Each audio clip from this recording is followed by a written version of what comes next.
কারওয়ান বাজারে চাঁদাবাজির বিরুদ্ধে কিন্তু ব্যবসায়ীদের মানববন্ধন চলে আজকে, এবং সেই মানববন্ধনে দুর্বৃত্তরা হামলা চালায়। এরপরে কিন্তু দফায় দফায় সংঘর্ষ হয় এবং ধাওয়া পাল্টা দেওয়া হয় দুর্বৃত্তদের সাথে এবং কারওয়ান বাজারের ব্যবসায়ীদের সাথে। পরবর্তীতে এখানকার অবস্থা একেবারে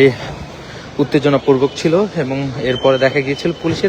পুলিশ এসেছিল, কিন্তু পুলিশ এখানকার যেই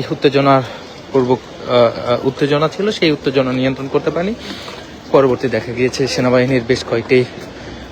সেনাবাহিনীর সদস্যরা এসেছেন এবং সেনাবাহিনীর বেশ কয়েকটি গাড়িতে করে তারা কিন্তু এসেছেন। আসার পরে কিন্তু এখানকার যে উত্তেজনা সেটি নিয়ন্ত্রণ করার চেষ্টা করেছে এবং পরবর্তীতে দেখা গিয়েছে যে এখানকার ব্যবসায়ীরা তারা তাদের মতো সরে গিয়েছেন এবং যারা দুর্বৃত্তরা ছিল হামলা চালিয়েছে তারাও কিন্তু সরে গিয়েছে এবং সেনাবাহিনীর হস্তক্ষেপে কিন্তু সরে গিয়েছে। এখন পুরো কারওয়ান বাজার এলাকা একেবারেই থমথমে অবস্থা বিরাজ করছে এবং দেখা যাচ্ছে সেনাবাহিনী কারওয়ান বাজার এলাকায় সেই হামলার বা দুর্বৃত্তদের যে হামলা, সেই হামলাকে কেন্দ্র করে কিন্তু আসলে কারওয়ান বাজার অভিযান চালাচ্ছে সেনাবাহিনী, যেখানে আসলে যে কোনো অপ্রীতিকর ঘটনা না ঘটে সেজন্য কিন্তু সেনাবাহিনীর টিম তারা কিন্তু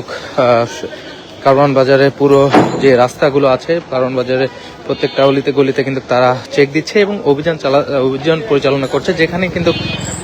যেখানে কোনো প্রকার অপ্রীতিকর ঘটনা বা অথবা কোনো প্রকার গণজমায়েত দেখা যাচ্ছে সেখানে কিন্তু তারা হস্তক্ষেপ করছেন এবং তাদেরকে কিন্তু সরিয়ে দিচ্ছে সেনাবাহিনী, এবং এমনটি কিন্তু লক্ষ্য করা যাচ্ছে।